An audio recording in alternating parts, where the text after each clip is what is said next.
I think it's fine to just lead on Storm. Okay, so we hit a Timeless Lotus and a Karn. So I feel like we just very easily kill them from here. That would be 17, which is enough to show them the door. Or our opponent could concede immediately. That's fine as well, I suppose. How about just high rolling the Storm of the Festival into Timeless Lotus to hardcast the Emrakul we drew last turn? Dude, we could spin Golos into Emrakul and just win. I don't know, maybe Bob49 just literally cracked the deck in half. Hello and welcome, guys. Today we are playing a deck that has been requested on the channel, and that deck is Timeless Amulet. In particular, we're playing a list inspired by the player Bob49, who got a 6-0 in a Modern Challenge with a list very similar to this. I'll leave a link to the MTG Goldfish of the original deck list in the chat, as well as the link to the deck list you see on screen right now. But the interesting thing about this list is the inclusion of the card Storm the Festival as a 6-mana sorcery that lets you collect a company for 5 drops of any permanent type and put them on the battlefield, put 2 of them. So you can get like a Golos and a Karn, or like a land and something else. So the idea behind Storm being that it's a big spell that you can flash back from your graveyard in order to either continue going off by getting your payoffs like Karn and Golos, or putting some lands into play, or putting an Azusa into play for more mana, or putting a Timeless Lotus into play to go absolutely ham, and maybe even just flashback Storm if you don't hit a payoff card. And this deck is designed to win through the use of the card Emrakul the Aeon's Torn, or I've decided to include a copy of Door to Nothingness in the sideboard. This one is a 5-mana artifact that you can tap for 10 mana to have target player lose the game. And obviously, if that doesn't sound like fun, I don't know what you're doing on this channel, because making, 30 mana with Timeless Lotuses and bounce lands and then just causing your opponent to be shown the door that's what I want to be doing. I should note that both Aspiring Spike and Bob49 are sort of off of Door to Nothingness as a win con in this deck. And I'm not including it just for the meme, but also because there are matchups where your opponent can have things like Solitude that can answer your Emrakul, or Ensnaring Bridge, for example, which we do have ways to deal with, but not having to deal with that headache and being able to just wish for Door to Nothingness with a Karn and win without using combat, I think is a useful ability to have access to. So we are playing one copy of Door. Otherwise, we're playing what is typical for the Timeless Lotus Amulet deck. And if it's not a strategy that you're familiar with, then just very quickly, the game plan is to put Timeless Lotus into play, or make a ton of mana with Golos putting Lotus Field into play. And being able to spin Golos a bunch of times is very much a Golos deck, and just make enough mana to either just hardcast Emrakul the Aeon's Torn once we eventually either hit it off of Golos or have drawn it, or to wish for the Door to Nothingness, as I was talking about with Karn, and just pay the full 15 mana total to just have your opponent lose the game. And you'd be surprised at how consistently this deck is able to do either of those things on turn 3, especially undisrupted. Now, you may be wondering to yourself, what is the advantage of playing this deck over regular Amulet-Titan? Why is it that we're choosing to cut Dryads and Valakuts and Primeval Titans in order to play all these strange 5 and 4 mana cards that have a very roundabout way of trying to win the game? Well, the answer to that is all of these cards that you see on screen are resilient to creature removal, resilient to effects like Solitude, especially, if you're on the Karn plan, and it'll be hard for your opponent to answer them. For example, if you play Golos leaving a spin up, then you're going to get at least the additional 3 cards from activating Golos, even before Golos puts a land like a Lotus Field into play. So, of course, if your opponent has removal, you don't really care that much, especially when it comes to casting Storm the Festival and flashing it back. You're just going off with a bunch of non-creature permanents and then winning with a non-creature permanent. So you get to play around creature removal in that way. Also, because all of your stuff costs 5 and 4 to play, as opposed to having to get up to exactly 6 mana, it does make it just a tad easier to go off on turn 3 with this deck than it does with regular Amulet. However, the big downside, in my opinion, and from what I've heard about the deck, is you are much more reliable on Amulet of Vigor. In fact, this deck typically needs at least 2 copies of Amulet in play to go off. Otherwise, you're playing a very slow game where you're just like hard casting a Timeless Lotus, and then the next turn you have enough mana to start doing stuff, but you're really hoping to put a second Amulet into play in order to keep going. And so effects like Force of Vigor and Wear and Tear, and even hate cards like Blood Moon can be very difficult for this deck to deal with, not only because there aren't really efficient answers to those cards, but also without your Amulet of Vigor, this deck can't really function. So we will see throughout the course of this league, I guarantee it, that just your opponent having a Wear and Tear or a Force of Vigor, or even just like a Prismatic Ending and a Leyline Binding to deal with your amulets, might end up being lights out. Hopefully, we'll be able to grind through it with hard casting Lotuses and putting Storm the Festival on the stack, and that's kind of the idea. But I have decided to go ahead and include an actual suite of sideboard cards, and the reason being, this deck often struggles against the Amulet-titan or, Hammer Time matchups where they're fast enough to kill you and you need interaction to deal with them, especially if they happen to draw their sideboard interaction, like their own forces or their March of Otherworldly Lights and that sort of thing. So having a way to kind of even the playing field post-sideboard against those types of matchups can be very nice. So we are playing 3 forces. I will note that we're kind of low on green cards in order to support it, but hopefully when we need it, it'll work. We're also playing 3 copies of Veil of Summer, and that's because just like Amulet-titan, this deck struggles with some similar matchups such as Murktide and Scam, because obviously as a combo deck, you need a density of cards in hand, you need a payoff, and you need a ramp, and you need as many copies of Amulet as possible, and so being able to just Veil of Summer your opponent's turn 1 Grief Scam hopefully will be good enough, as well as the fact that Veil of Summer lets us protect our big spells from counter magic. So if we go to slam a Golos or Karn and try to win that turn, we can back it up with Veil of Summer so our opponent can't just counterspell us out of the game, which is also something that this deck can be weak to. That said, if our opponent has things like Force, Wear and Tear, or Blood Moon, we'll probably just lose, and that's just the nature of the deck. Otherwise, we're going to be killing them on turn 3 and ignoring almost all of the removal your opponent could have. So, without further ado, let's jump into game 1. Also, this is your friendly reminder to subscribe to the channel if you're not already. That is, assuming you like what you see. So if you happen to find yourself enjoying this video and you want to see more, then hit that button. And if not, let me know what I can improve on. Also, I should note, there is another build of the deck that uses the 5 mana battle for the Alara enchantment. I forget what it's called. Invasion of Alara, I think it is, and Vampire Hexmage. And that list is super sweet, but I don't trust myself not to just draw all the copies of Vampire Hexmage. And it's a little more complex and a little more in the works. And Storm the Festival is a little more my wheelhouse. I've played a little bit of that card just on my own, testing and various meme/non-serious amulet builds in the past, and I was excited to give that card a shot. But if you want to see me play the Invasion of Alara version that Aspiring Spike has been working on, then let me know in the comments, and that is definitely something I could look at. All right, we're on the draw. Of course, we have Emrakul in the opening hand. We have Bounce Lands, but no Amulet. I feel like, if we were to top deck an Amulet or a Stirrings to find an Amulet, then with Mycosynth Gardens, this has potential, but we don't have quite enough ramp to get up to our Emrakul. So I think we can safely mulligan and find a hand that has no lands and no Amulet. This is a great start to the league, guys. This is exactly what I had in mind. This reminds me of Jim Davis's Hand of the Week, so where he would take a picture. This is definitely Hand of the Week worthy, but we're gonna mulligan 5, which is okay, because we could still just, do this, draw a bunch of copies of Amulet of Vigor, and just, win on the spot on turn 3, especially with Storm the Festival hanging out here in hand. So we can ship one of the bounce lands, and I guess we're supposed to ship Grazer, as weird as that is. Like, we really need all of the cards on those 6 cards. I feel like the most redundant thing we can draw is more ramp. I don't have enough experience with the deck to know whether we're supposed to ship Storm here or whether we're supposed to ship the Grazer, but I have a feeling like just going turn 1 Amulet, turn 2 Amulet, and if we top deck any land that we can put into play, having a turn 3 Storm with double Amulet has to be good enough. So, like, we can top deck ramp or a land and be able to make turn 3 Storm work. Also, playing against Tron is probably a good thing, as long as they don't put a Karn the Great Creator in play. I guess there's no reason to use our Vestige here, so we'll just throw an Amulet onto the table and pass it back. Like, suppose we were to draw a 3rd Amulet. This upcoming turn, we could play Vestige, float 2 mana, play Amulet, Amulet, and then have all 3 Amulets in play for turn 3. That'd be pretty crazy if that happened. We're about to see what we can manage to do with Storm the Festival. Our opponent has turn 3 Tron, most probably. They didn't even scrying here, huh? Well, we might be just a tad short. I'm going to go ahead and play out our Vestige here, as we're going to need our land in play for Storm this upcoming turn anyways. We'll just throw our Amulet onto the battlefield and pass it back, and see if our opponent is able to just blow us out here. Do they have natural Tron? They have the Power Plant. Classic Tron things. They have Karn. See what they go to exile here. Amulet makes sense. Oh, they did reveal Gigantha. I didn't notice that before. We have a Golos, but we're one short of casting that. So I guess we're just putting a bounce land, say a Sanctuary, into play, and then casting Golos next turn, off of Vestige, of course. Unless we were to draw 3rd Amulet.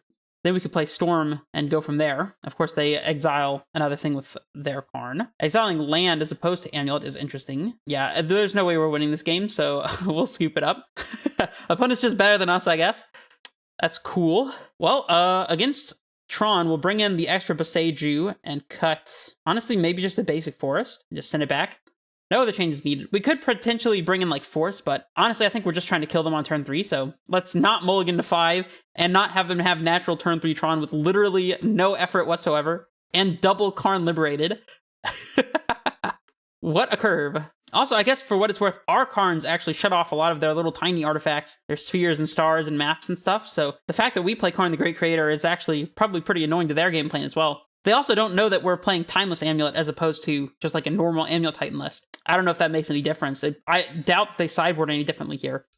We might be facing cards like Nature's Claim and Force of Vigor from their side, but we'll see. We'll have to try to fight through it. We'll be on the play this time. If we were on the play last game, we probably would have won. All right. We have a Grazer and Saga hand. It's worth noting that in this deck, playing Grazers out early is usually not the move. We have a Stirrings to try to find a second amulet, and even if not, we can pop Saga off for an amulet on 3, copy it with Mycosynth, and then go from there. So we're definitely keeping this. It'll be interesting to see how we get to actually activating Golos on turn 3 after we put it into play. Opponent mulligans to 5, excuse me. So it looks like they actually have to work for Tron this time, or they're digging for Force. Honestly, on 5 cards, if they force us, I'm not too scared unless the 3 remaining cards are all the 3 different Tron lands. So feeling pretty good. We can go turn 1 Saga, turn 2 Mycosynth, filter into Stirrings. Turn 3, put a couple amulets into play, quite hopefully, and go from there. Mind Map, okay. Another land. Doesn't do too much here. Let's go ahead and do our Ancient Stirrings here. Try to find another copy of Amulet of Vigor. Don't find it, but Timeless Lotus seems pretty good here, so we'll take that one. Just a casual, plus 5 mana on the ramp scale there. Also fixing for Golos. So I think we found our way to activate Golos on turn 3. All right, our opponent has Tron on turn 3 once again. Storm the Festival. So what you're saying is we're absolutely doing it. Let's just hope our opponent does not have Force of Vigor. And if they have Force, then we'll probably lose. And if they don't, then we'll probably win. You have to think about the mana here, though, because the sequencing is interesting. Probably it would be correct to Storm first. It's like maybe we go Bounce Land, Grazer up to 7, Storm, leave 1 floating, and then we could potentially play Azusa into land. Because if we Storm and find a 3rd amulet, then that lets us produce more mana in the long run. I mean, obviously we're going to lead off by playing a Bounce Land here. So we'll start there. Azusa plays into Dismember, which they could very well have, so probably leading on Grazer first makes sense. That way, if we do play Azusa, hopefully we hit another amulet off of our Storm here. I guess what happens if we Storm and we miss on Amulet? I mean, if we get any 2 lands, we can play Azusa, so if we get a Timeless Lotus, then we can make tons of mana, so I think it's fine to just lead on Storm. Leave a black floating, I suppose. Okay, so we hit a Timeless Lotus and a Karn. So I feel like we just very easily kill them from here. We go Timeless Lotus Karn, that puts us up to 11. Play Azusa down to 8. And then play Bounce Land up to 12. And then another Lotus puts us plus 5. That would be 17, which is enough to show them the door. And that's even if they dismember Azusa. So yeah, I feel like this is a pretty good start. Also, I guess we could just flashback Storm, or our opponent could concede immediately. That's fine as well, I suppose. I'll take that. Not even going to let us show them the door, huh? They've been hurt one too many times by being shown the door, I guess. Just a casual 9 mana's worth of permanents put into play, one of them being a Planeswalker. Seems good. I gotta say, Tron is probably a good matchup. We have our Boseiju in hand here, so we get to go turn 1 Grazer and a Saga, turn 2 Boseiju, a Tron land, see what we can do on turn 3 depending on what we draw. We're definitely keeping this, that's for sure. Our opponent mulligans to 6, mulligan to 5. See if they keep 5 or go to 4. Feeling like Boseiju will take over this game pretty easily. They still have Giganta, so I guess they don't have Force in the deck. They could very well have Nature's Claim. Are we supposed to play out the Grazer on 1 here? We could just wait until turn 3 to even play Grazer. How many did they keep? They kept 5, it looks like. Yeah, they kept 5. Another Storm the Festival, huh? I'm kind of looking for more ramp here. So if we Grazer out the Saga, then even if we miss on ramp, we could potentially just make Construct token value. That also lets us pressure a little Karn down the way. I feel like in general it's good to hold Grazers in this deck, but see, this upcoming turn we're probably going to have to hit them with Boseiju, but we could still make a Construct on upkeep if we're not just going off on turn 3, so I think it's still right to lead on Grazer. It's definitely debatable here. I'm going to go for it though. They have Tron land map. Let's see if they have the second Tron land to follow up. If they don't, that gives us the time to make potentially 2 constructs. Like if they play Forest here, we can go land, pass, they put their second Tron land into play, we make a construct. Okay, no, so we're going to have to Boseiju them. Mycosynth is a great pickup, so that probably means we're just going for it on turn 3 here. So we'll play Mycosynth, and we'll stop in their draw step. We're going to want to hit the non-tower land, because we want them to have to tap their tower in order to set up Tron. And then, let's say that they were to Well, they don't have like anything that produces green mana in play here, but let's say that they had a sphere in play. Well, they could, no, they're gonna get a forest. So what I was gonna say is, let's say they have to tap their tower and forest in order to find a last Tron piece, then that means that the thing that they're playing for turn is the one that taps not for 3 but for 2 mana. So we're supposed to hit the non-tower land here, although in this particular case I don't think it matters too much, but I'm still going to hit the power plant. And we'll just hope that they don't have Nature's Claim. If they have Nature's Claim, then we play on, and if they don't, then I don't see how they really come back from this, having drawn the Mycosynth. Although we don't have 6 mana this upcoming turn. We will only have 5, thanks to the fact we have to tap 1 to activate Mycosynth. So we might need to still... Oh, they fail to find a basic land type because they had drawn their forests, huh? How many forests would they have to play for them not to be able to find there? They might our Saga. So we just got to sinkhole them at instant speed. That's cool. Okay, and so here we're going to play out Vestige in case we were to top deck an Amulet. I will just float a green and then do nothing with it. Swing with Grazer for absolute value. Starlings into second Tron land, most probably. Is it possible they accidentally, like, mapped for forest or something? No, they just failed to find and then played a forest. So I guess they only play the one forest and they happen to have it in hand. That's why you wait on the Besage until draw step is. If they had just drawn that forest, then we got them. They play Star. All right, Amulet off the top is definitely our best draw.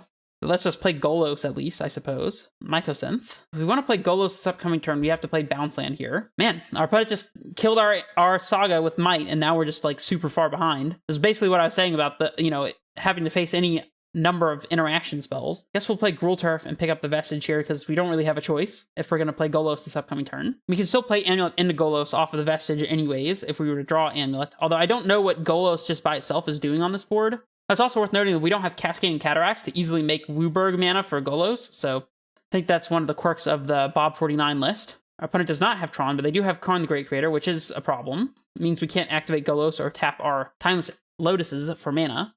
Does not mean we couldn't necessarily do some interesting things with Storm the Festival, but gotta admit, it's looking really bad for us, and it's only because our opponent had a way to interact with Amulet. So we are seeing one of the downfalls of this deck is we just don't have a plan B. They choose Liquid Metal Coating. Well, I mean, I guess we'll save our Vestige and just put Golos into play so we can clock this Karn. What are we even getting with Golos here? I mean, it's potentially interesting to get Lotus Field as a land that they can't, like, Liquid Metal Coating away since it has hexproof. Like, that's really not the worst. Is that crazy, though? I guess this is also fixing us for triple green for Storm. I feel like I'm getting Lotus Field here. Maybe that's crazy pills, and we'll keep one of the Mycosynth Gardens in play just in case we were to find an Amulet or something. This way, we'll at least have 3 mana at all times, even if they get the Karn lock going. Our opponent has the Cascading Cataracts that we don't. Snaring Bridge. They do not want us to attack their Karn the Great Creator with our Golos. See if they have another small spell to cast here. They do. Of course, they had the coding, so we knew about that. Okay, they coding our Gruul Turf. You got it. Karn, which we can play. This stops their coding as well, so that's actually huge. We'll play out Vestige. I guess we didn't have to play it out, but probably will want to play our Karn. I don't know what this Karn gets, to be honest. We can't activate any of our artifacts. We have 4/5 mana, so like something like Cityscape Leveler doesn't really make sense. We can't activate our own coding unless we were to eventually get our opponent's Karn out of play. I feel like there's really no reason to minus Karn here, though, to be honest. I'm just going to plus, I suppose. Oh, we can plus on our own Gruul Turf to kill it. Let's just not target anything, I suppose, and pass back. Now we're playing the waiting game. If our opponent has all big spells and no Tron lands, then we might be able to attack and kill their Karn, and then our Karn will actually do something other than just stopping their coding lock. So Karn was a good top deck here, but it doesn't really necessarily get us out of anything, unless they just have like 3 Karn Liberateds in hand or something. And if that's the case, then what? I guess we're going for coding. Maybe we could have minus for coding there preemptively just in case they don't have anything to play here and they just have to pass back. We get to kill their Karn. Probably minusing for coding would have been correct. I mean, if we get to untap here, we just get to cast Storm the Festival as well, for whatever that's worth. We're both just, you know, Spider-Man memeing each other with these Karns. They're like, your artifacts don't do anything. And I'm like, your artifacts don't do anything. Although, at least my artifact attacks, you know? They uptick Karn. Okay. On nothing, worth noting. Didn't want to turn one of these guys into a creature, huh? I mean, they could have attacked for 2. Oblivion Stone that does nothing, other than get a card out of their hand, so we can't attack, of course. Chromatic Star that does nothing. Well, our Karn is definitely doing something. And we found an Amulet, but I think... So we have... this is 6, so we can play Amulet before we play Storm. Oh no, our Amulet and their Karn! Obviously, that doesn't actually do anything. Yeah, we'll Storm here. No reason to try to go copying with the Mycosynth Gardens. All right, we hit another Amulet and Timeless Lotus and Map. I think here we probably want Map and Timeless, since we can make a copy of Amulet, and we're going to need Bounce Land, assuming that we can ever get this Karn out of play. That said, if we were to top deck Bounce Land, then Amulet allows us to flash back Storm. And we're probably going to find another Bounce Land off our Storm, though. So yeah, let's just get Amulet and Timeless and hope that we can eventually get their Karn out of play. Put these into play and untap them.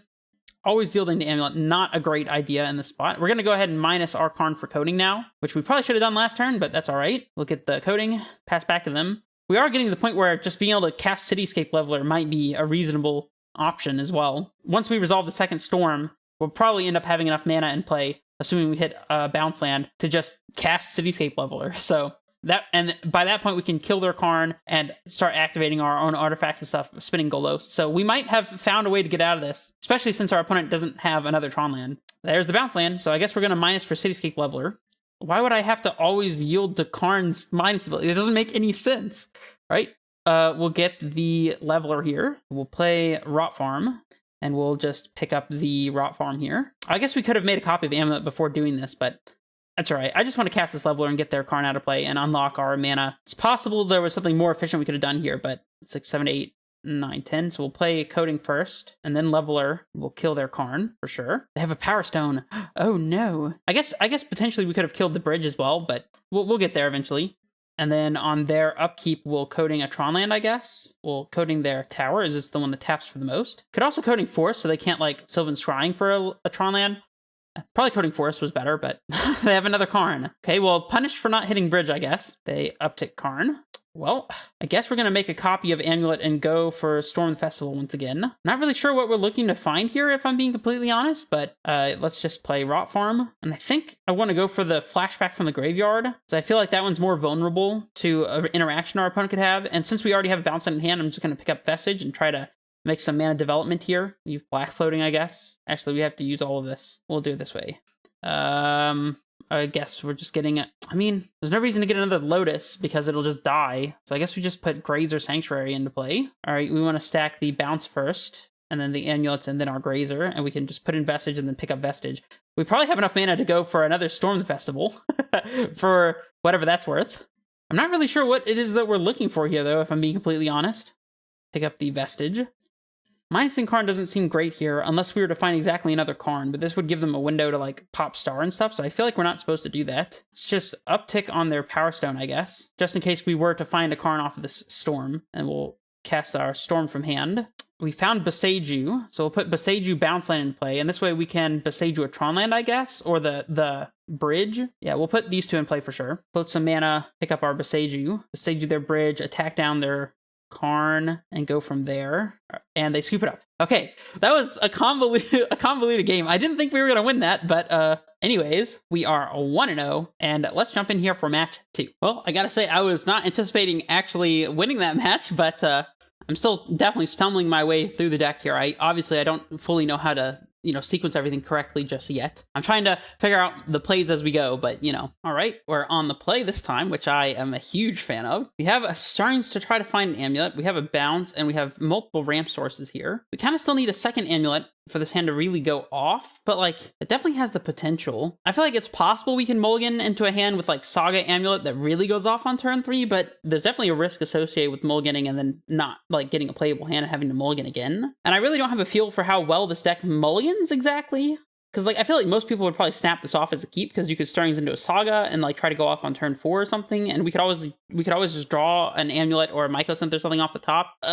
I feel like this is a safe keep, but maybe it's worth mulliganing to try to find a more explosive hand. I don't know. We'll find out here and now, so we'll lead on this Starings, saving Vestige in case we're to find an Amulet, and we do find that Amulet, which is fantastic. Pass back. We've seen the power of Starings in this deck. Now, if we just top deck another Amulet or Mycosynth Gardens, or even a Saga might be fast enough, depending on what we're playing against, we'll just be doing the things. Our opponent leads on Arid Mesa Bauble. I was hoping that our opponent was playing Burn when I saw Arid Mesa, but Mistress Bauble pretty much rules out Burn unless they're playing a DRC Ragavan version. Very sad. We like to play against Burn. Our opponent could be on Breach, in which case maybe sandbagging this Boseiju is going to be a good choice. They have Hallowed Fountain. Probably still Breach, I'd assume. Lotus Field is a top deck. That is a card. So if we play Amulet this turn and let's say Crumbling Vestige, the next turn we could play Amulet, Lotus Field, float 6, and go off. So let's see, if we don't play Amulet now, so we don't expose it to Prismatic Ending, the next turn we would be able to play double amulet into Lotus Field and still go off. So it's probably right to hold the amulet here, especially since I don't expect our opponent is playing counter spells. If we play Vestige, we don't get to hold up Boseiju, but it's probably a little too early to be trying to play around Breach. So we're just going to sandbag this amulet and not show our opponent the explosive power that our hand has here. I suppose there's an argument to playing amulets. The next turn we can play Lotus Field and Timeless Lotus just to set up for the turn 3 Storm the Festival, but I think waiting on it might be a little bit better. It's definitely debatable. Ledger Shredder. Okay, and Bobble number 2. Cool. Binning Unholy Heat. That is one of the cards that we blank by playing the Timeless Lotus package. Saga is not a bad draw. We can play Saga, Amulet, and the next turn play Lotus Field into Storm and see if we can pick up a second Amulet or like a Karn and something else. And that seems pretty good. I don't see a reason not to just play Saga out now, and I think with that being able to Lotus Field into Storm is probably a good enough reason to just go ahead and do this. See if our opponent does, in fact, have the Prismatic Ending.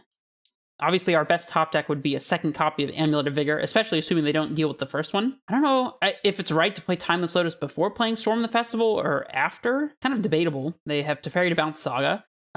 I mean, I'm very glad they didn't bounce our Amulet here. All right, Amulet off the top is what we want to see. Opponent is playing Mox Amber, so they definitely are playing Breach with no Gigantha, which is interesting. I wonder what card they're playing that precludes Gigantha. Like Murktide Regent, I guess, is like one I could think of that they could be playing. I don't really see what else they would be playing that stops Gigantha from being possible. Maybe like Fury or something? Solitude, I suppose? Karn. I mean, we could just play Karn here. Play Simic, pick up the Crumbling, and that way we can still have 5 next turn. Karn also turns off their Mox Amber, but there's some possibility Karn just dies to like Bolt plus second spell and attack with Shredder. Alternatively, we could play Lotus Field in the Timeless Lotus and then play Karn, and the next turn we have Storm the Festival at the ready, which is also interesting.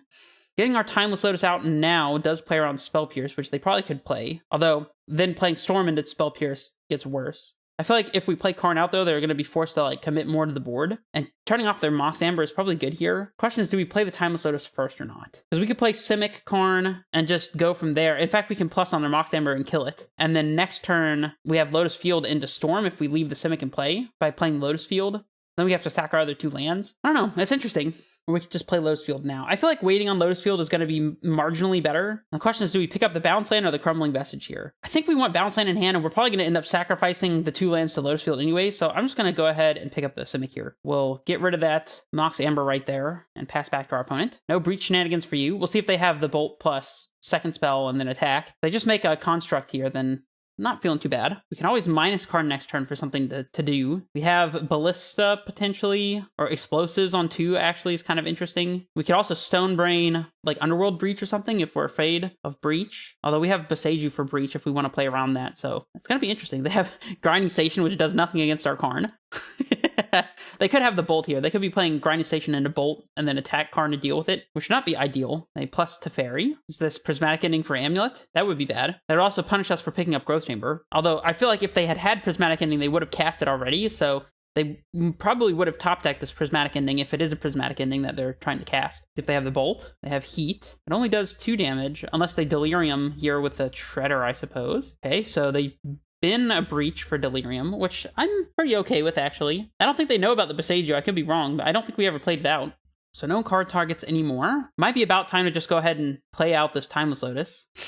They are representing Spell Pierce. So if we play Lotus Field into Timeless Lotus and get Spell Pierced, it's really not great for us. I suppose if we get to play Timeless Lotus and untap, we can actually hold up Boseiju with the Timeless Lotus, which is kind of interesting. Hit second Breach. I feel like that's the reason they would discard the first Breach so easily just to kill Karn. I think I'm playing into Spell Pierce. Because I guess the alternative is we play like Saga and the next turn just go for Storm Festival off Lotus Field, but like we're not really losing anything by playing Lotus Field here. So let's float our mana here before we have to sacrifice the other 2 lands. Probably a good idea here. We'll play Timeless Lotus here and hold up our Boseiju. They didn't Spell Pierce our Timeless Lotus, although they did get to untap Grinding Station off of it, I suppose, for whatever that's worth. So we have Boseiju up here, and it's a sneaky Boseiju as well. Gonna have 8 mana going into this upcoming turn with an Amulet in play, so that'll be interesting. We're just gonna let this go. If they have Pithing Needle main deck for Boseiju, and I guess they got us, we're not under too much pressure here. They have land in hand and they fetch it, which is good news for us. If they just go for a Breach here and we just Boseiju it, I feel like we're going to be in great shape. They have Emery leading into a potential Breach. Now, they don't have anything at instant speed here to really cast, so if they just go for breach here, and they do have the second breach, so blowout, this is not going to work the way our opponent wants it to. They're going to get one spell off the breach here. They're going to get one spell. Choose your spell wisely, opponent. Choose your one spell. Or they could plus Teferi and then get completely blown out because they're not playing around the Boseiju that we have sneakily hidden up by this Timeless Lotus.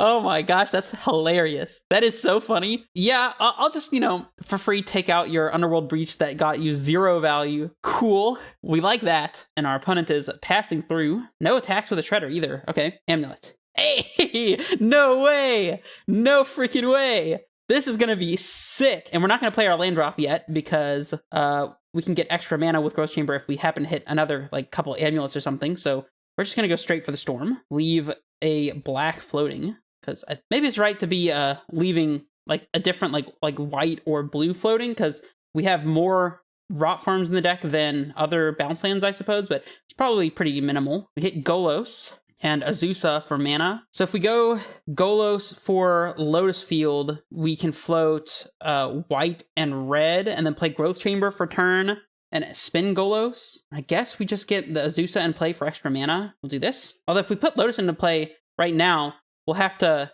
sacrifice both Lotus Fields, which is kind of awkward, but see, oh, they have a heat or something? Okay, well, in that case, we're maybe just playing more Storm the Festivals. So let's leave the Lotus Field in deck for now and just go ahead and search for... Maybe we could even search for Mycosynth Gardens here. I think searching for Mycosynth Gardens is actually sick because we get to copy Amulet. Heck yeah, we're doing that for sure. We're absolutely putting a Mycosynth Gardens in play. Let's get a... Oh, I don't want to filter for green. Let's get a third Amulet of Vigor into play. We'll play our first land for the turn as a bounce land. This is why we held our land until the last possible second, by the way. Not that Azusa wouldn't have fixed all of our problems anyways, but now we get to Storm from hand, or we could Storm from the yard. I think Storm from hand is going to be better, just because it allows us to save one of our land drops. Storm again. We get Golos and I guess another Mycosynth. Yeah, Golos and Mycosynth, I suppose. Okay. And now what we can do is stack the, we can activate our Mycosynth to make a copy of Amulet here, and then get Lotus Field and get 3 mana per untap, so a total of 12 mana here.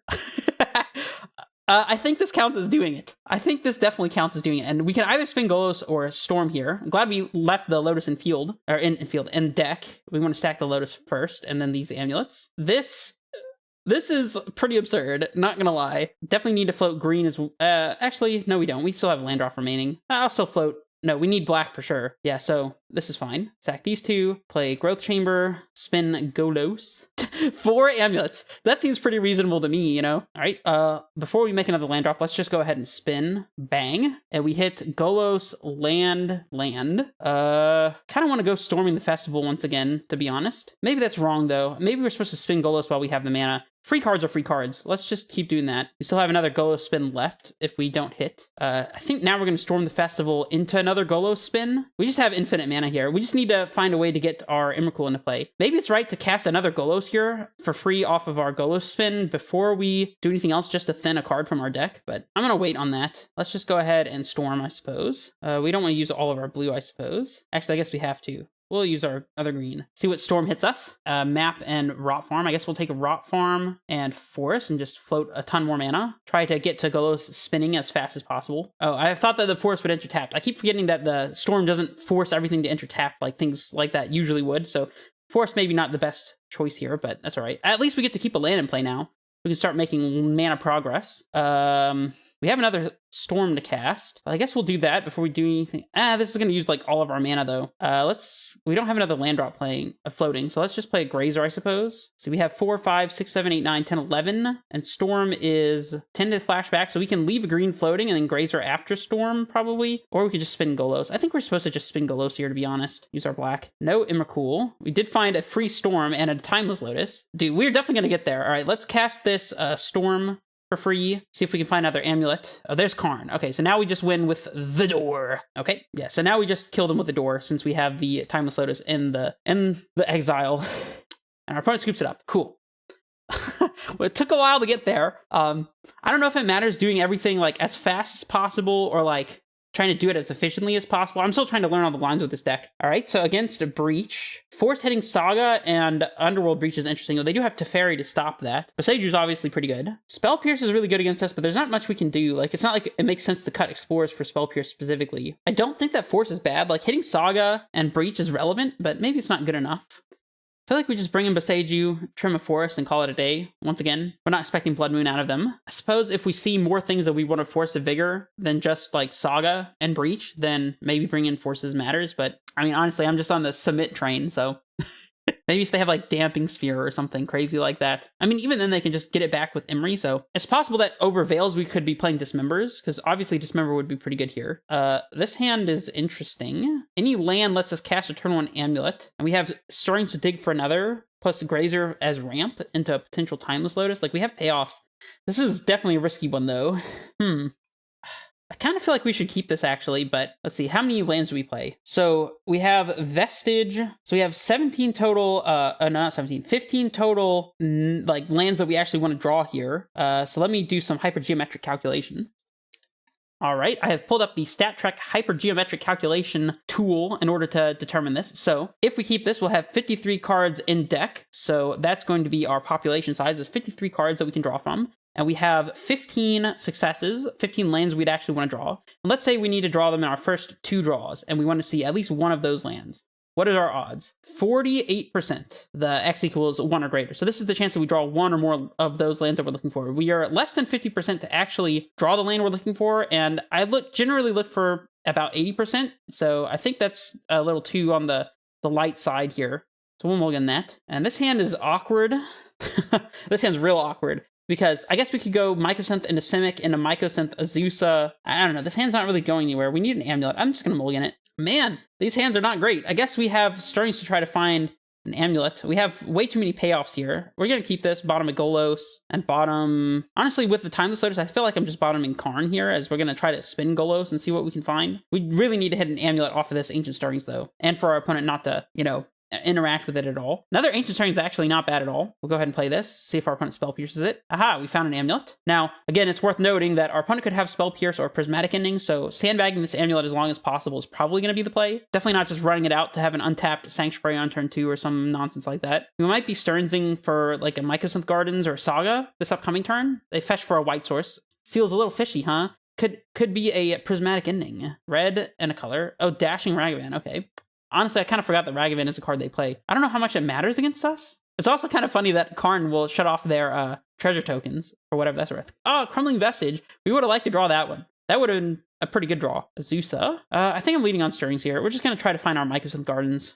Or not. Another bounce land is good, though. It lets us make mana progress without losing bounce land in hand, so that's great. And we'll play out Rot Farm, representing that we have potential Dismember in the future. Next turn, we can go Amulet, bounce land, Azusa, bounce land up to 4 mana. So like a Grazer lets us put Lotus or Golos into play. Second Amulet lets us just go off. Mycosynth Gardens doesn't really do anything. I guess if we drew Mycosynth, we could play Amulet, bounce land, Azusa, Mycosynth. Now we'd be short. Another bounce land is... They just cast the Ragavan here. All right, well, let's just play our Azusa and make some mana progress here and threaten to trade with this Ragavan. Unfortunately that we had to play a land that has a trigger immediately after playing Azusa, because they could just like, respond to it with like a Brazen Borrower or something here, but they probably don't play that card, so we're probably in the clear. I still don't think there's a reason to play out this Amulet, so we'll just play the slow game. Eventually this Amulet will bury our opponent, or we could just, hard cast Golos this upcoming turn. Opponent is on the slow construct plan. I am fine with that. We'll be patient as possible with this Amulet of Vigor. Maybe play it next turn and try to get a lot of value out of our Azusa if it's still in play. I mean, there is some argument to just like not even blocking Ragavan here, like not taking the trade. It's going to grow their constructs by making them another artifact here, which is mildly relevant. Springleaf Drum as well. They're seeming to be lacking on land. Let's see if they have the Unholy Heat for our Azusa. They probably keep in heat because of Karn, right? They are swinging. We take this trade. So if we play Amulet and our Azusa is still in play, we'll make 10 mana, which is enough to Golos, leaving 5, get Timeless Lotus up to 8, and it's 7 mana to activate. So we could potentially spin Golos next turn if we keep Azusa in play. We give them another mana, we let them have like a counterspell up or something, and they might just kill our Azusa anyways. I think I'm just going to block and hard cast Golos. I think I'm just going to block. So my plan here is to play Amulet into bounce land Timeless Lotus into Golos, and then if we untap the Golos, we can just spin. Or we could just play Timeless Lotus and pass here and not even expose the Golos. an interesting line. If we play Timeless Lotus and it gets spell pierced, it's not great for us, but Golos is like our only payoff here, unless we draw another one. Timeless Lotus, so if we go Amulet into Bounce into Timeless Lotus, that's 6, Golos down to 1. There's not really much we can actually do from here. We can Golos into play a Saga, so that even if they kill our Golos, we have something to fall back on. I think maybe we just play Golos and Bounce Land and pass, and still don't play out the Amulet, and just get a Saga into play. I guess that plays poorly into like Alpine Moon or something, plus them killing our Golos. I think I'm just slamming Golos for Saga here, playing Bounce Land and passing. We'll get our Saga into play. No Bajuka Bog. I don't think it would be particularly good here, but it's worth noting. We almost have mana to activate Golos already in play, so that's interesting. And we have Boseiju for their Underworld Breaches further in the future. They have Enchantment, Land, Creature, and the Yard, so they don't have Unholy Heat for Golos just yet. And I feel like they would have heated Azusa there if they had it, so probably untapping with Golos into activating it is going to be pretty good, assuming they don't just like Spell Pierce our Lotus or something. See what they have. They could Teferi to bounce our Golos. I'd be pretty happy with that. Expressive Iteration is fine with me also. Don't really care about their iteration here. Yeah, definitely playing Amulet into Timeless Lotus this turn, I think. They exile a Ragavan. Let's see if they play it. Of course they play it. They're still representing Spell Pierce. We could play Amulet into Bounce Land into Timeless Lotus and play around Spell Pierce the whole turn. So I think we're pretty much golden here. Are we even blocking a Construct? Oh, they have 2 mana up. Are we even blocking a Construct? 3 mana now. They could have Wear and Tear here. Also, they know we have this Amulet that we've been sandbagging this whole time. We blocking and losing our Golos to an effect. I don't think so. I think we need to untap with this Golos to win this game, so I'm just going to take it. That way they can't like bolt or heat our Golos even without Delirium and like kill it. So, okay. We'll take this up. Guess we'll leave Saga untapped in case we like need the mana for something. Or not need mana, but like want to make a token. I did not mean to use the black there. It doesn't really matter, but do this, and then play Bounce Land, and then play Timeless, and see if they have Spell Pierce. If they just counter this, then I think we just make a token with a Saga and pass. Or, like, obviously we're not going to make the token main phase. They do have Spell Pierce. Well, opponent, we were playing around this one, so we'll pay here. We'll pay green. Been playing around the Spell Pierce literally all game. So we have 4, 5, 6. We can't play around second Spell Pierce, but I don't think that bothers me too much. We can even just play Boseiju here, but having a mana up probably was a good idea. Play our Rot Farm, I guess. Always yield the Amulet until we get a second one into play at least. Oh, but I don't think we can spin Golos now. Interesting. Probably not picking up Saga, I don't think. Yeah, I didn't actually calculate to see if we have 7 mana here. We're going to have 5, 6. We're 1 short now. That's very unfortunate. Leaving Saga in play. Dang. I guess we should have made the Construct. That was oversight. We commit the Timeless Lotus now? I think so. To play around another counterspell. Yeah, not being able to make a Saga Construct here might be losing us the game. I didn't think to calculate whether we still had 7 to spin. Very unfortunate. But this lets us hold up Boseiju as well for whatever that's worth. So we can, like, Boseiju a Construct token now. We have Sneaky Boseiju up still. Giant Constructs. We have to block something and Boseiju a Construct in order to not be dead here. Do they have the heat also? Have land. So they have 2 cards left. Iteration, Breach. Yeah, we have to let that resolve. I guess they go Iteration off the Breach. I don't think we're supposed to respond to that because we like our best chance at winning this game, other than top decking a threat here and getting another Amulet into play, is blocking something and hitting a Construct token with Boseiju. This is awkward. Even if we Boseiju Breach, it doesn't necessarily win us the game here. We still have to chump. Actually, we're still just dead there, so we just have to let this go. We have no choice but to Boseiju a Construct. Just because I did not make a freaking Saga Construct last turn. Very annoying. Little small edges like that. They exile Imri, which they can probably play. They still have 3 mana up so far. If they play Imri, then they have 2 mana up, and they can still have all their attackers. They don't have a grinding station. I think our plan is just Boseiju a Construct and like block Ragavan, perhaps. Take 4, die to Bolt. You give them another artifact here. It's another mana that they could potentially kill us with. They can kill our Golos either way with a Bolt effect anyways. We lose our Golos to Heat if we block a Construct. Denying them the mana and losing the Bolt seems fine. If we block a Construct, hit a Construct, we're taking 2 down to 5 and losing the Bolt. Well, we're definitely Boseijuing a token, so let's just do that now. Oh, that's right, it only costs 1 thanks to the Golos, because it's legendary. That's funny. I didn't realize that. All right, let's go to blocks. I think dying to Bolt is fine. Not enabling. I guess they maybe still have heat here. I didn't check. They have land, instant, creature, sorceries. They still have heat here. I think denying them the mana is important enough. This is a close game. I feel like definitely if I just made a Construct, we'd be pretty firmly in the driver's seat. We could have hit the Underworld Breach with the Boseiju and chumped a token with a Construct and been in pretty good shape. Don't know if they'll be able to kill us from here or not. They're pausing here as well, so maybe they don't know if they'll be able to kill us from here or not either. It's a little too late for them to have interaction for our Amulet now as well. because we're just going to pop off a Saga and get another amulet, so this amulet doesn't matter anymore. It did its job the turn that we played it, which is exactly why we played it the turn that we played it. Interesting stuff. I guess if their last cards were like exactly Emery plus Grinding Station, then things get weird. Also, if we miss on our draw for turn and then miss on our Golos spin, then we probably lose here. Actually, maybe we don't even lose to that because we could make a construct with Saga and they won't have a breach anymore. So like if their play here is just like cast Expressive Iteration pass, or like Emery mill 4, cast Expressive Iteration off of Springleaf Drum and a land and then pass, we're probably okay with that. Here's the Emery. I mean, they should start by casting Emery because it's free, right? It makes the 1 mana that it costs back by tapping with Springleaf Drum. Ooh, if they don't even put Emery into play here, then I feel like that's not going to be great for them. Should definitely play Emery first. Yeah, they figured that part out. They have Engineered Explosives, which doesn't matter because, again, like I said, we already got the thing that we needed out of our amulet. That one short burst that let us put all of our permanents into play and be able to spin Golos this upcoming turn. It was a good play. They do have Heat. Oh man, Heat kills our Golos. Wow, that was a good hit. That's really unfortunate. Yep.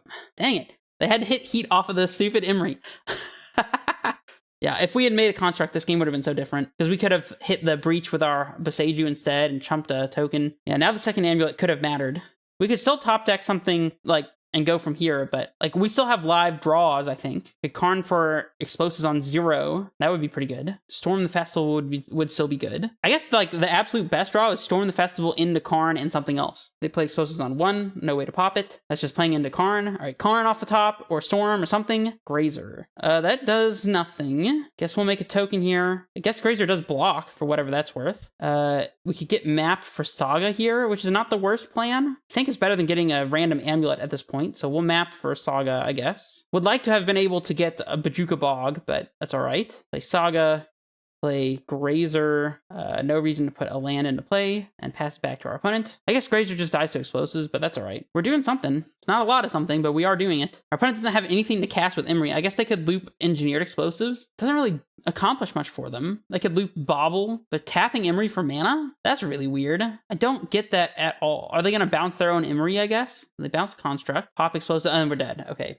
So we're actually dead here if they do things correctly. Dang. I think that one turn of not realizing that we were one short of activating Golos is what sealed the deal. Dash Ragavan also. Well, that's all right. We'll scoop it up. Our opponent has won that fair and square. Okay. Well, still not sure that Force is or isn't worth it here. Kind of like Force, but I also kind of don't. If we're playing a slower game, Force isn't too bad. Maybe like a couple copies is fine. Stirrings is great here. Azusa's like weird. I feel like Azusa is okay. They do have Spell Pierce, so maybe trimming a Timeless Lotus isn't like the worst idea, or like trimming a Storm. Storm is also a green card for Force, though. They can't beat an Emrakul if we were to play it. Honestly, maybe it's just Explore. Maybe Explore is our worst card. I feel like it has to be. Again, we're not doing our green card count any favors by trimming Explore here, but the idea is actually to hardcast Force, I think. Ugh, this hand's needs improvement. We need an Amulet and a bounce land. We have a draw to find it. We have Karn and Storm as payoffs. We potentially play Karn turn 3 if we were to find bounce land off Stirrings or something like that. No, not turn 3. I guess we could Grazer in land and the next turn go Stirrings into bounce land and have turn 3 Karn. I feel like for that reason we're probably supposed to keep and lead on Grazer, because Karn is very good against their plan in general, and also Grazer blocking Ragavan is super relevant, so they mull the 5, mull the 4. If they're banking on Ragavan connecting, they will be sorely mistaken. I mean, we still need to find all of our moving parts though. Like, we have very little of what we need. We just have an inkling of a plan. That's what we have at the moment. But we do have two blockers for Ragavan. So like, even if they were to like kill our Grazer, like we could play turn 2 Azusa if we find a land, potentially. Definitely leaning on Grazer for the reasons mentioned before about turn 3 Karn. Opponent has Strand, pass. Okay, Amulet. I feel like we actually care more about the Stirrings than the Amulet here, so I'm suspecting Spell Pierce. I'm going to lead on Amulet to bait the Spell Pierce. They don't have it. Well, we'll Stirrings. No bounce land. We do have Mycosynth. We'll definitely take Mycosynth here, I suppose. As if we top deck a land, this allows us to copy Amulet with a Mycosynth. Like if we top deck bounce land, and if we top deck any non-bounce land, we can still play turn 3 Karn. So definitely Gardens being the most flexible choice here. They probably have Prismatic Ending, which is why they fetched Hallowed Fountain, I would assume. So we're likely about to see Prismatic Ending on Amulet plus land pass, Scalding Tarn, and nothing. Okay. Bounce land? Hey, we hit the bounce land. Now, do we play into an instant speed way for them to kill our Amulet, like a Braid or Wear and Tear? I haven't played it yet. They didn't play Prismatic Ending. I don't really know what they could have. I feel like I'm playing into it. Maybe it's a little greedy, but our opponent's on 4 cards, so I don't really want to play around things that they could have. They fetch.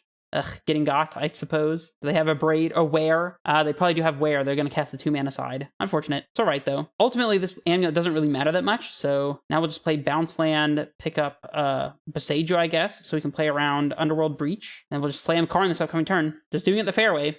This might be a coding game if we have Liquid Metal Coding. We do have Liquid Metal Coding. They have 3rd land drop. Let's see what else they have. Iteration, Ledger Shredder, +1 drop, Ragavan or something. Yep. Well, they can clock our Karn. We're going to be casting Storm in like 2 turns, though, depending on our draws, of course. Playing Karn here seems good. Also, I think we're at the point of playing Boseiju. We can always Karn minus for Tormod's Crypt if we want to. Or we could go for Engineered Explosives. Explosives for 2 to clean up the Shredder doesn't seem too bad. And also means that if their last card is on Holy Heat, we get something out of the Karn. So I think minusing for Explosives is the play. Not playing it on 1, though. Definitely need to deal with a flyer.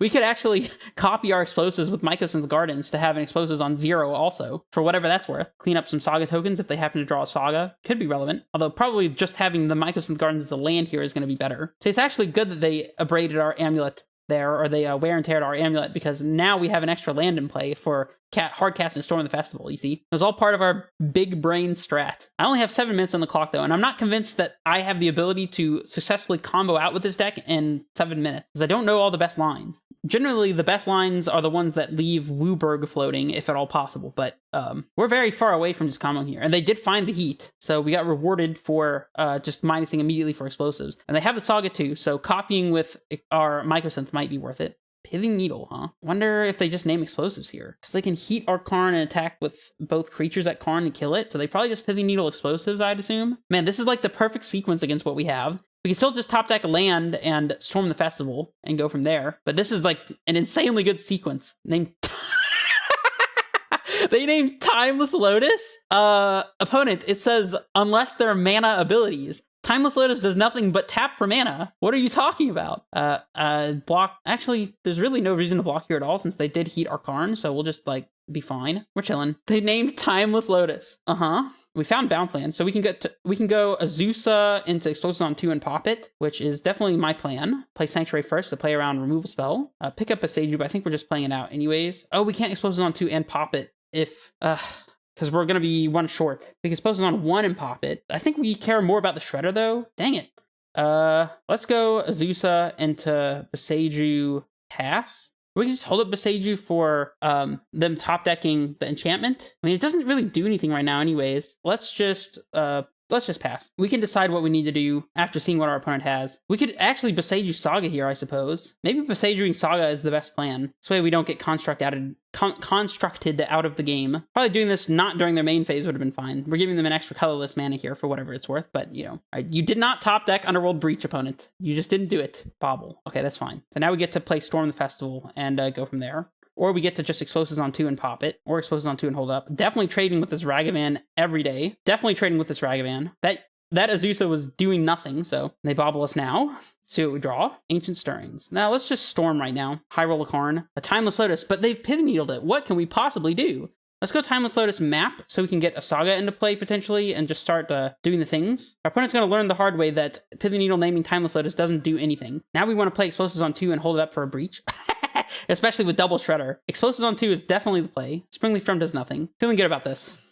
Feeling very good about this. There's no point in attacking. All right, let's float mana here. We'll lead on Explosives for 2. We'll play Azusa. Now, this is triggering their Shredders for whatever it's worth. We're not going to pop Explosives immediately yet, though. We're going to wait in case they were to draw a Breach. We'll do it on their instep, I guess. Let's map for Boseiju. Not Boseiju, for a Saga. Play Saga. We'll go ahead and cast our Stirrings. Find Golos, that's great. Any order those. And our opponent scoops it up. All right. Whew. That was a close one. But we are now... 2-0. Let's just jump in here for match 3. Dude, I have to admit, this deck, trying to play it as optimally as possible and thinking through every line to play around interaction is such a headache. It's just different than playing normal Amulet, so I don't even know that I'm doing it correctly. Like, it's working out, but I still might be making misplays all over the place. So, we'll see. So far, so good, though. I like the Storm of the Festivals. They're a little clunky, but they're very powerful as well. Like, they hit all of our best cards in the deck. So it's just like, Storm usually doesn't miss. But they are hard to play when you're doing the fair no Amulet game, which I don't know if that's something to consider as important for this deck, or whether having a fair plan B. Because, like, we basically just won the last 2 games that we played, playing more of a fair strategy and like using Amulet as like a short burst of mana as opposed to like a combo piece. And like, I feel like Storm is not as good with that strategy, whereas Escape to the Wilds, for example, would be. But then again, Escape to the Wilds is not nearly as powerful as Storm, so it's like weird. Be on the play. We have a turn 1 Amulet, we have Lotus Field, we have Saga. I mean, this is a snap keep, we just need to find a payoff. So we'll lead on, do we even lead on Saga? We can make some construct value if we don't. We have Mycosynth Gardens to copy Amulet if we happen to top deck like a fast thing, so I think I'm leading on Mycosynth Amulet in case we don't top deck a threat. That way we can just make constructs. See where our opponent is playing. Plains, Aether Vial, go. So we're playing against like Death and Taxes, threat. Another bounce land, not doing too much. We'll just play Saga and pass. We could eventually at some point Boseiju their Aether Vial if we really want to. Gotta be wary of Leon and Arbiter here, by the way. Especially if they show us, well, exactly that. Field of Ruin or something like that. Thalia. That is actually strangely annoying. Usually wouldn't do anything against Amulet, but against us it's not bad. Play Forest. Could Boseiju this now not to deny them mana? It's really not that bad. We could just make Saga constructs. That just plays into them vialing an Arbiter and blowing up our stuff with Field. I feel like slowing this game down a bit is going to be how we win, so I'm just going to hit their Vial. Well, we could make a construct with Saga this upcoming turn if we really want to. They have Giver, that's fine. Doesn't really matter. Just like giving us time to draw our outs here should be good. If they have Arbiter here, we can still just pay 2 and search for our Amulet. And then just anytime we top deck a threat, we're just winning on the spot almost. So they could field Saga here. If that's their whole turn, then I'm pretty happy with that. Swing for 2, you got it. They should be attacking with Giver here as well, because like we're an Amulet deck. We're not going to be killing this thing, any of these things. They should just be attacking for 3, but another field. They're letting us untap with Saga, huh? I mean, let's just make a dude, I guess. I'm not going to rely on us top decking a threat. That doesn't seem wise. Get our last remaining forest, because we have already drawn one. Another Saga is actually pretty good, so we'll play that out and pass. Now, if they have Leon and Arbiter plus land to activate field, we have pay for Arbiter represented. So doing all right here. Field Saga immediately, that's fine. We can always just copy Amulet with Mycosynth. Nothing to search for, very sad. We can always just copy Amulet with Mycosynth and then play Bounce Land and go off, or Lotus Field and go off, depending on what we draw. Click here the construct, that's fine. All right, any threat off the top is what we're looking for. Literally any threat. Timeless Lotus. That does not really count. Yeah, I guess we're just gonna play Forest. And to play around Prismatic Ending, I think I'm gonna go ahead and copy Amulet now, since we're pretty much all in on having multiple Amulets at this point. This also plays around them fielding our Mycosynth, I guess. I mean, we were probably gonna do this in Sep. Just do it now. Get it out of the way. They have Skyclave to hit one of our Amulets. Well, I guess I'm glad I did go ahead and copy, but it's not great news for us. Probably into playing out Timeless for purposes of doubling our mana the turn after we play it. Definitely looking in bad shape now. Karn. Saga. Saga doesn't really do anything, because it's not like it really even gives us blockers thanks to Giver. Kind of feel like we should just play Bounce Land Timeless Lotus and hope to top deck something relevant. I feel like that's what I'm going to do. I'll play Simic, just out of old habits' sake. Get the Simic in play first for Telaria West, even though we're not literally even playing those cards, but just float all the mana, pick up a land, continue to make mana progress. They draw with Canopy. At this time, that's fine, I guess. Play the Lotus out, set up for next turn. Oh, stupid Thalia, dude. Don't mind that. That's just a dumb Amulet player forgetting that Thalia exists, because when I'm used to playing things that don't get taxed by Thalia. It definitely would have been better to just play out Saga then. Yeah, all my things are creatures when I play Amulet of Vigor. I'm not used to Thalia actually mattering. Yeah, probably pretty dead here. Sadly, we don't have a whole lot for this matchup either. Again, maybe this is another argument for Dismember over the Veil of Summers. Mycosynth doesn't really do anything, so we'll just scoop it up. Weird game. I feel like we were well set to win that. Maybe if we just top deck a threat at any point, we would have been better off, but it's all good. It's all good. We want Boseiju. We want Forces, maybe? They hit Vial, that's about it. Maybe we don't want Forces. Like, if they're resolving Stoneforge, they're just getting Calder every single time, so like I don't really care for this one. Honestly, I think we're just bringing in Boseiju, cutting Saga feels wrong. Cutting Map seems fine though, because they have taxing effects to stop our searches, so we'll just switch Boseiju for Map and call it a day. Classic no sideboard plan. We have turn 1 Saga and no land on turn 2, and a turn 3 4 5 mana, which is 1 short of Storm and probably doesn't have enough green. This is a weird hand. I feel like we can do better on a mulligan though. This hand is a turn 3 Karn, which I like, so we'll keep this, and we even have Saga ready to go. Do we just bottom the Grazer? Is that crazy? I mean, Grazer to protect Karn is extremely important. If we put Saga into play, we can make a construct on turn 2 and then have turn 3 Karn, and bidding Explorer is fine there. Explorer is also bad against Thalia, I think, so we'll do this. We can also save Saga until we have, we play it and cast card in the same turn. Just like not a bad idea. Or we could Saga now so that next turn we have something to do with our mana. I think we're just going to Saga now. Get it in underneath a Leon and Arbiter if at all possible as well. Flagstones of Trocaire is an unusual one. Don't really see that one very often. Amulet's not a bad pickup. Play Mycosynth Gardens and just pass it back. No reason to play Amulet out now. We'll gum up the board a bit. They have Ghost Quarter and War Priest of Thune to kill our Saga. Well, that is about the worst case scenario, but that's all right. We'll just make a token and live our life. We can play Amulet and copy it with Mycosynth if we really want to. That plays poorly into their 3-mana thing. Growth Chamber. Well, we can play Boseiju, Amulet, copy, and the next turn have Growth Chamber into Karn, potentially, which I think is going to have to be the play. We don't really have much of another choice here. This also buffs our construct up into a 3/3 for whatever that's worth. Are we swinging here? I don't think so. Actually, I am swinging. Take 3. Take 3.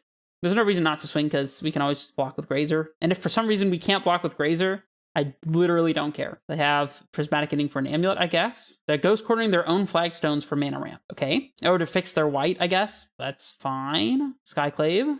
It's all right. We can still cast Karn through the Skyclave. Not a huge deal. Now, what we're doing with Karn is a different question. Timeless Lotus. Close, but not quite. The original list had a Phyrexian Metamorph in the sideboard, so you could like copy Amulet of Vigor. I think we're supposed to pick up Boseiju here in case we top deck a bounce land so we could play out our Timeless Lotus. It's really no reason. I guess they can just, Field of Ruin our bounce land, but it's whatever. We can -4, I guess, like Ballista here. Oh, we sided out the map, so we can actually minus for Expedition map, which is interesting.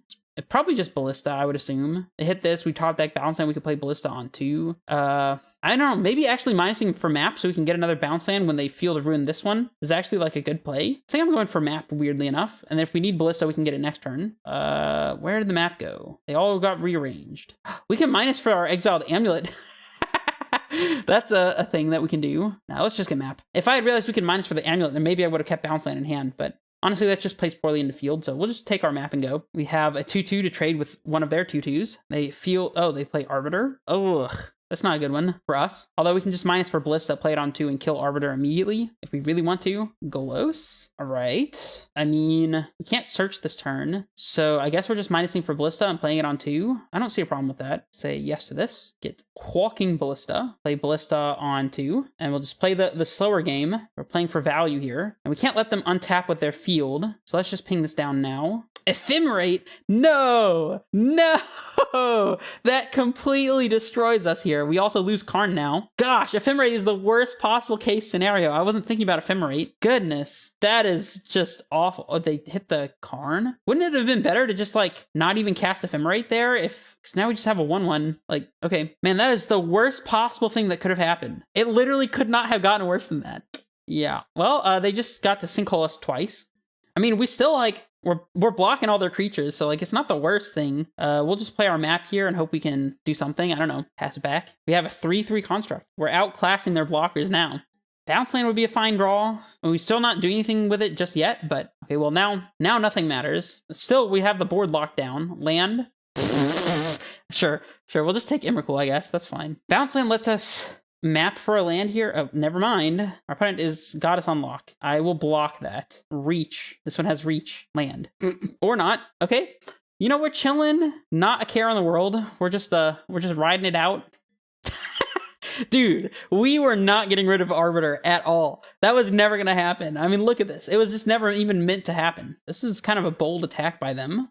I think we're going to wait on the illusion so we can potentially pair it with an Azusa to trade with something. There's land. What can we do with this? We have 3/4 with the Grazer, which is not enough to put Golos or Timeless Lotus into play. We can explore and hope to find another Amulet. Guess we're going to explore here. It's also correct to explore to try to find another land that we can play this turn so we can do 5 mana next turn. And if we find Amulet, then we just get to go crazy.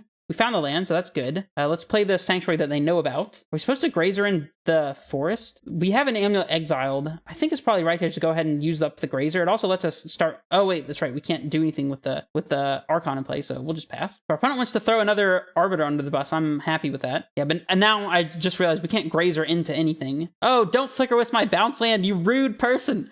Not cool. I mean, we can undo that by just playing Forest and into Grazer this upcoming turn. Oh, they hit the Skyclave for our Amulet. Okay. Yeah, we need a lot of help. Although they are literally never attacking. Karn. All right. Let's play Grazer. Then our Rot Farm. Are we attacking now? Is that crazy? So we have a 4/4. I feel like we should at least be attacking with a 4/4. Leave the rest on blocking duty. We have 2 flyers as well. So like, if they just want to like throw a War Priest under the bus, that's like fine with me. Trade an Arbiter as well. That's fine. This means that if they draw a Ghost Quarter or Field, we can just pay the tax to the Arbiter and, you know, actually be able to search for whatever that's worth. Stoneforge Mystic, paying the mana to search with Arbiter. Okay. We can Karn for Pithy Needle if we have Pithy Needle. Don't have Pithy Needle. Sad. Pithy Needle Stoneforge would have been very good here. We can always like plus on the Cauldra and make it a creature. I think we're just taking 3, so we have a Grazer back, an extra Grazer to block. Bounce land, huh? We could also just like go land Timeless Lotus and try to eventually get to Emrakul. We might not have enough time for that. If we Karn, we minus for like explosives. We can explosives on 3 and deal with most of their board and get unlocked from the Archon. They probably are priced into killing Karn as well. I feel like that's going to have to be the play. Luckily, Karn doesn't count as searching our sideboard, so this is going to be fine. Hit yes to this one. We could just get an Amulet here as well. We could minus for Amulet. That way we get to go Lotus into Golos, perhaps, and even pay for the Arbiter. I don't know, maybe it's just Amulet here. Oh wait, no, we can't do anything into anything because of the stupid Archon, so we're definitely supposed to just get Explosives here and play Explosives on 3 this upcoming turn. We're going to be soft to a land destruction spell exactly right now. Oh wait, that's not the 4/4. Yeah, we'll just pass. Again, this game is actually closer than it seems. They put in Cauldra. Sure. We can put 5 powers worth of blockers in front of Cauldra in order to try to save Karn if they're going at Karn. They are sending Flicker Wisp and this at Karn. We can save Karn to get our Amulet, which I think is going to be a good play. And then we block Flicker Wisp. We're going to plus on Cauldra so it's no longer attached. Then from that point on, it'll be a 7/7 for 1 turn and then it'll go away. I think this is the right play because Explosives on 3 is going to help clean up their board quite a bit. So we'll do this. They should have sent the Archon at Karn as well. We can either minus for Amulet or plus on Cauldra, but not both. Another Timeless Lotus, huh? I think we have to plus on Cauldra and Explosives for 3 plus pop it. We'll play Explosives and pop it. See if they have an Ephemerate here. We don't. We get a token. Very cool. I think we're just plussing on Cauldra, so it becomes separated, and then we don't have to worry about Cauldra anymore. We'll just go ahead and play out our bounce land. Not really worried about Amulet at this point. If we do get an Amulet into play, we'll be able to do Timeless Lotus things, potentially. We'll just pass. Trump block this Cauldra. Maybe they swing the other 2 at Karn. They crack Canopy. That's fine. We're like slowly grinding our way back into this game. Who knows if it'll be good enough? We'll see. They are not killing Karn, so we'll take our chump block of the 7/7. Absolutely for certain. We might just go plus and Karn again to like try to save it, especially since we can put a blocker into play. Give her. Well, now we can't do any blocking unless we draw a Grazer. It's probably just minusing for Amulet, Azusa. So we can go Amulet, Timeless Lotus, and a Golos. We can plus on map. I guess we can map for a bounce lane here. Maybe not now, but later. We might be very close to hard casting Emrakul territory soon. Probably just minus for Amulet is going to be the right play. That's what I'm going to go for. Say yes. Where is our exile? Let's get that Amulet that was hidden over there. Play Forest, Amulet. Do we play out Golos even though we can't, like, search? Do we just play out the Azusa? I think playing out Azusa makes the most sense. It doesn't really block, though, but, like, that's fine, I guess. We can also, if we Azusa, we won't have the mana to also map. We can play out a Lotus now. I guess playing out Lotus is correct. Play 1 Lotus. We'll have 6 for map for, like, bounce land or something. I think we just crack map this turn and don't deploy a creature. Oh, our opponent conceded. Okay, well, I'll take that, I guess. Dude, how did we grind out from underneath that? It felt like we were locked out. That is so sick. Yeah, let's just do that again. Run it back. Dude, feels great to win that game. We have a turn 1 Mycosynth Amulet hand with bounce land and threats. Snapkeep. This is exactly what we're looking for, right? Oh, Saga. That is really bad if they have Arbiter, if we just lead out on Saga here. I think I'm still, like before, I'm leading on Mycosynth into Amulet because it lets us get to double Amulet just like Saga, but we can potentially play Saga on turn 2 or 3 here and start making chump blockers. Thalia, okay. That doesn't affect Golos, thank goodness. Karn, interesting. Do we play the Saga yet or not? I'm gonna go with not, I think. I'm gonna play Forest and pass. We might just go bounce land into Karn this upcoming turn. Oh wait, we can't do that because of the Thalia. Okay, well, let's just copy this Amulet. We're gonna need it. Stupid, stinking Skyclave Apparition, always here to ruin the day. All right, now I regret not playing out Saga earlier. That is potentially game losing. I wasn't thinking about them interacting with our Amulet. All right, we'll play Saga and pass. See what happens. They don't have Field or anything. They do have Arbiter. They could have Beseiju, I guess, if they're playing Beseiju. If not, our setup's not looking too bad here. More bounce lands is not exactly what the doctor ordered, but that's all right. We'll play our Rot Farm, as it's our least valuable bounce land, considering we have exactly 1 more Rot Farm than we have non-rot farm bounce lands. And we'll pass here with Saga to make a 2/2 at surprise speed.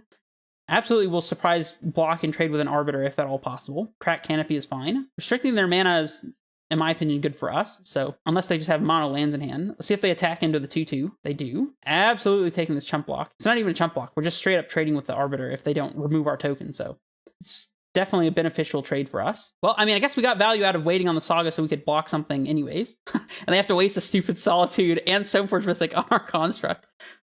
Sounds good. We're about to resolve Golos. Maybe Golos into Karn off of, like, Lotus Field. Doesn't seem too bad. Archon. I guess we're not doing multiple things this turn. Dude, Archon is so annoying. I lose more games to Archon out of Amulet decks than any other card that this deck plays. All right, so we're just going to float our mana and pay the Arbiter tax here because we're going to need second Amulet to win this game. Put an Amulet into play. We can go bounce land into Golos, put Saga into play the next turn, or we could just Karn for Explosives on 3 right now. Oh, we're not going to be able to Explosives. No, we could Explosives for 3 next turn with 3 colors and blow it up, but then we'll still be taking 4 from the Tiny Gang. I think we're supposed to just play Golos here. Wish we could leave our land in play, but sadly that is not the case. We'll Golos and I guess get Saga. We could also get Mycosynth Gardens. Mycosynth ain't bad. Mycosynth guarantees that we have enough mana to do what we want. Maybe Storm into like Karn plus something else. Gardens or Saga? Probably Saga. We're gonna need the blockers, right? Because next turn we can go bounce land, or we're gonna be one short of Karn plus make a construct token. Maybe it's Mycosynth for that reason then. I'll go with Mycosynth. I'll have some faith. Oh, we get to copy Amulet now as well, so we'll actually have more mana than I thought this upcoming turn. This also saves us against another stinking way to kill an Amulet, like another Skyclave Apparition. So next turn we can storm the festival with 1 floating, or our opponent can scoop the match. I feel like we're still behind here, but our opponent just like packed it in, I guess. Anyways, we are now 3-0. Hype. Let's just jump in here for match 4, I guess. What happened? Our opponent was definitely scooping too early, in my opinion. How am I 3-0 with this deck?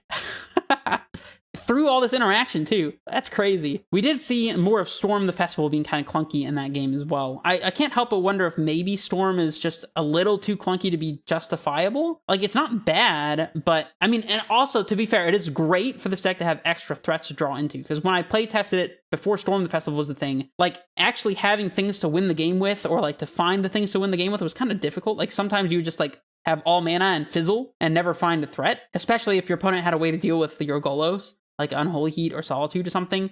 Like, sometimes you just don't have the way to win the game. And you know, in the case of having Storm the Festival, it makes it much more likely that you are successfully going off. So, I don't know, maybe Storm's fine.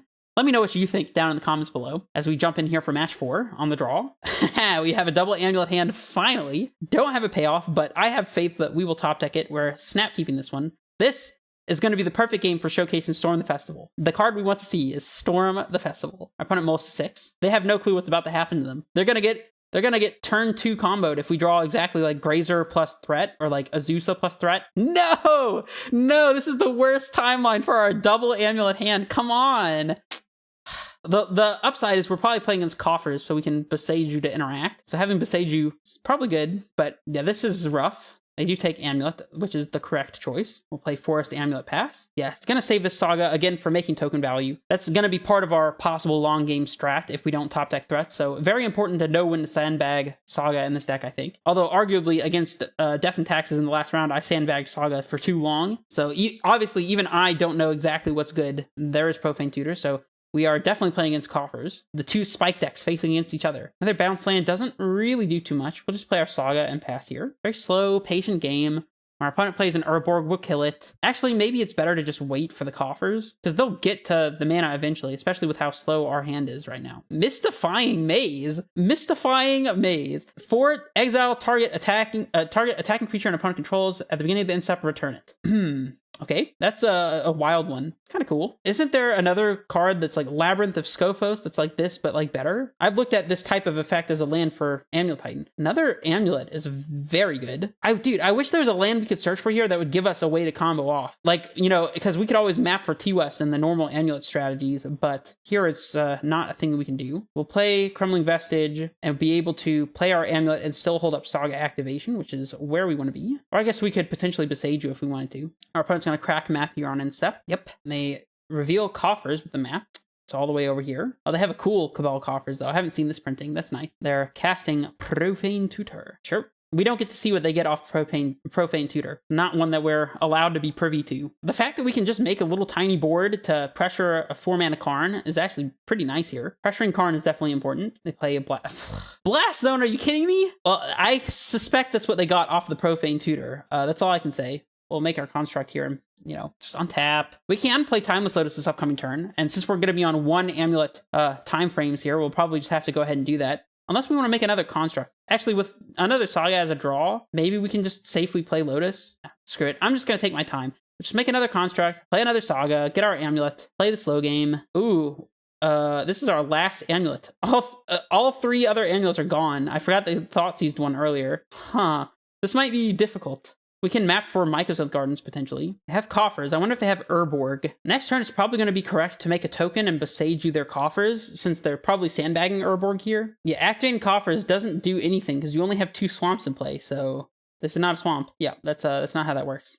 Dude, I really love their mana base, though. I don't like that their swamps are mismatching, but they're also full art and from the same set, so like I can excuse that. The Cabal Coffers artwork choice is so sick. Like, dude, that's just like, that is such a metal Cabal Coffers. Another Saga's not bad at all here. I think we're going to take another turn off from this one. Actually, if we need to besage you their thing now, so let's just play a land out. Yeah, we'll play Rot Farm, we'll besage you their coffers, and pass to them. Pick up Vestige here, as it'll give us more mana in the long run. We'll besage you this thing right now. Goodbye, super cool Cabal Coffers. We'll attack, make a construct, and pass. I think the extra 1 point of damage is probably worth it. I mean, actually, playing around Damnation might be better. We'll eschew the 1 point of damage. We don't need it that bad. See if they have the follow-up Urborg. Eventually, we'll just get Timeless Lotus into play and start going off. But, they have 5 mana, Invoke Despair. Oh, this deals with our Saga, which is very sad. We'll make a construct now, because otherwise we will be denied a construct. We'll sack a construct and the Saga, and,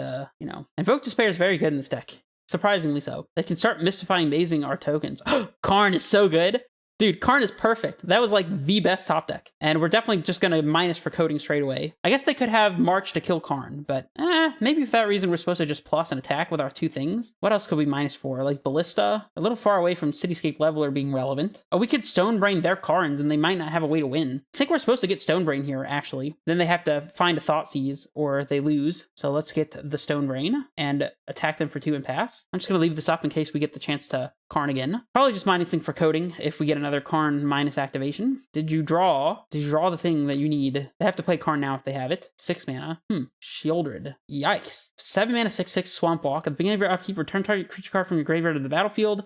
At the beginning of each opponent's upkeep, they sack a creature. Well, we'll sack a creature, I guess. Grazer. We have 4/5 mana. That is a problem. I guess we need to go for Cityscape Leveler to try to deal with this shielded eventually.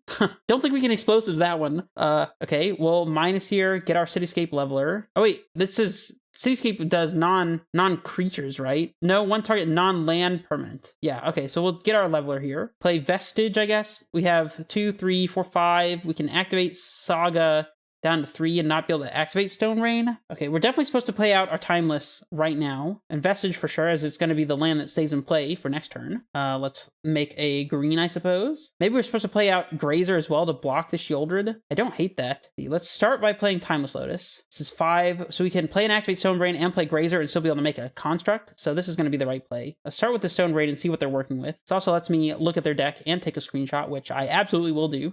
Maybe they're not playing the Karn version though, because they have Shieldred, which is extremely unusual. Should we just name Archon here? I don't know if I feel like they're playing Karn or Archon or what. What are we afraid of? Karn would be pretty bad. Archon would be we could also just name Urborg here, but like that's like kind of weird. They may not be playing Karn at all because they actually have win cons. I think I'm naming Archon. It could be so wrong though. Like the Shieldred makes me feel like they're probably not playing Karn. I'm gonna name Karn anyways though. I feel like they're most likely playing Karn, but we'll see. Aha, they are playing Karn. All right, so let me take a screenshot of this real quick. So their hand is 2 lands, one of them being a Field Rune, which is quite relevant. Okay, so we'll take these Karns. If they will click for me. All right, so they have a Professor Onyx as a potential win con, and that's it. So if we deal with this Shieldred, yeah, feel pretty good about this. Let's play our Grazer, make a token, pick up our Growth Chamber, and go from here. Although I guess our token doesn't really do anything here. It plays around Fatal Push, I suppose, is what it does. Pick up our Growth Chamber, and then we'll just leveler them next turn, and then probably be in the driver's seat from there.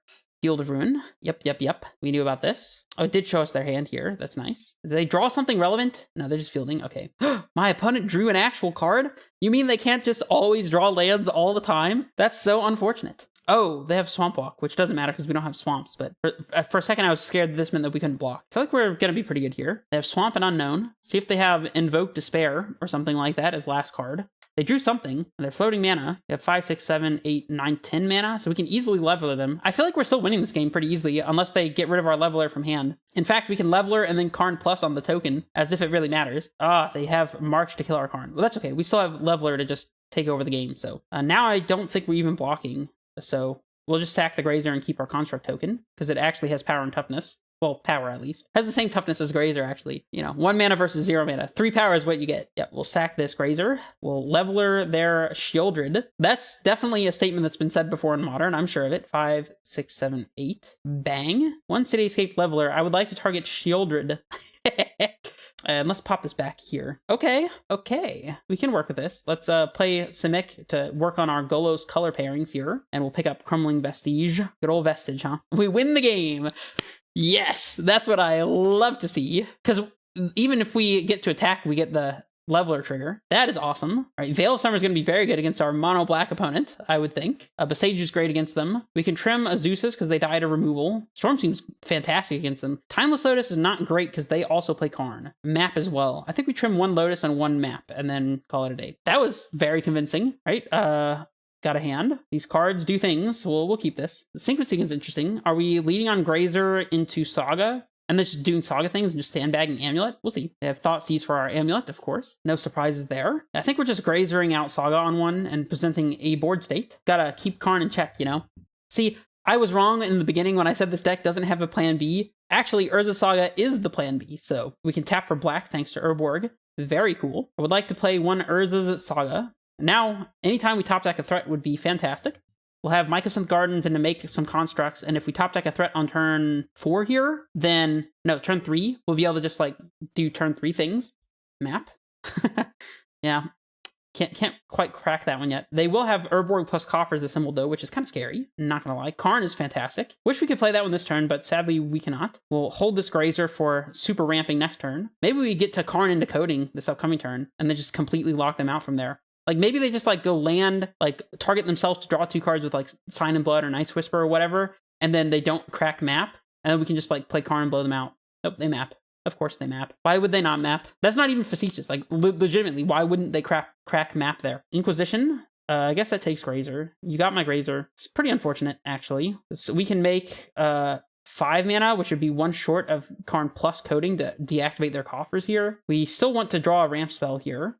Golos would be fine. Timeless Lotus would be good. See what we draw? Amulet. That also does it. Let's see. We float, play Amulet, make a copy. I think we have enough mana to do everything we want here. We'll get Amulet. We'll get Amulet. We'll get Amulet. At 5 to make sure we're not yielding to Amulets like a stupid idiot. I've done that in the past. We'll play Karn and get coding and deactivate their land and then hopefully lock them out. Pick up the Forest. There's a Karn. We'll minus. Get to the Liquimetal coding. Play that. And on their upkeep, we will coding their coffers and hope it's good enough. Also, we're just casually swinging for 5. No big deal whatsoever. If only it would take away the ability of Urborg to give swamps. Okay, pass back to us. Probably don't need to keep the upkeep stop, I don't think. I mean, we can always just slam a thing. Honestly, we're probably just coding in this and then plussing Karn on it. So we could play a big Ballista or something, but there's really no reason to do that. See what they have. Can they kill Karn? They have March. That would be tragic. Ashiok. Oh man. Oh no. Our opponent played Ashiok. What can we possibly do? This is so bad for us. Whew. Not quite the powerhouse that Ashiok is against regular. Ooh, ding, ding, ding. That's something to work towards. Let's get this coffers. Oh, actually, I probably should have hit the Urborg, but it's all right. We'll take the coffers instead. Also, this Ashiok is literally just dying instantaneously, so this was an interesting play by them. Yeah, I think hitting the coffers is better than the Urborg because now they have to have exactly second coffers, whereas if they had second Urborg, right now that second Urborg is doing nothing but being a 0 mana ritual. Because they would have to, they're legendary, so Demolition Field is fine. And by fine, I mean it's annoying that it kills our bounce land, but at least we could pick up another bounce land. Damnation. I don't care. We're gonna kill the demolition field. Nah, actually, we probably should kill the Urborg, I think. Karn, just, actually, I guess before we do anything, let's cast a Storm the Festival, because that was our top deck. Timeless Lotus, and we literally just put Emrakul into play. So let's just, hope for that, I guess. I would like to Storm the Festival. Hey, Timeless Lotus. What do you say about that one? How about just high rolling the Storm of the Festival into Timeless Lotus to hard cast the Emrakul we drew last turn? That's pretty good, don't you think? Bang! Trigger!